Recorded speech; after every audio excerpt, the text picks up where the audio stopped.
tere, mina olen Peeter, te vaatate videoblogi Näeme õues. Täna räägin orienteerumisest, küll natuke selles võtmes, et mis mul sellega kavas on.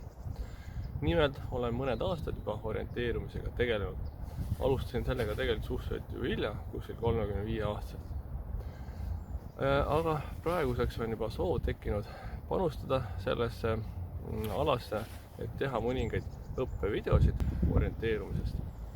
Et siia Näeme õues kanali alla loon eraldi orienteerumisvideod. Nii et kes soovib spetsiifiliselt just selle teemaga kurssi viia, leiab need videod kõik ühest kohast, ühest kanalist. Orienteerumisest on tehtud mõningaid videosid, eelkõige Elina Pähklimäe ja Sixten Sill on teinud mõned, panen nende videode lingid siia oma video kirjelduse, nii et võite otselingid alt leida. Käes on aprill, kraadide järgi on praegu veel ikkagi 0 juures, aga varsti on ka orienteerumispäevakud algamas üle Eesti.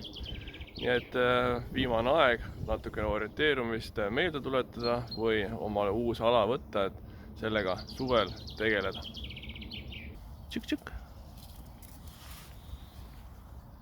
Nii julged uravad siin. Nii nobe ka veel.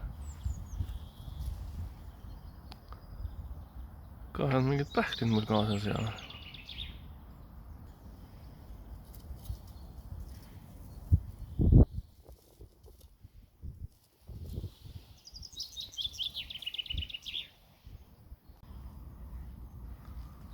oraval peaks ka olema mingi kaart, kus ta on kirja pannud, kuhu ta oma talve tagavarad peitnud on.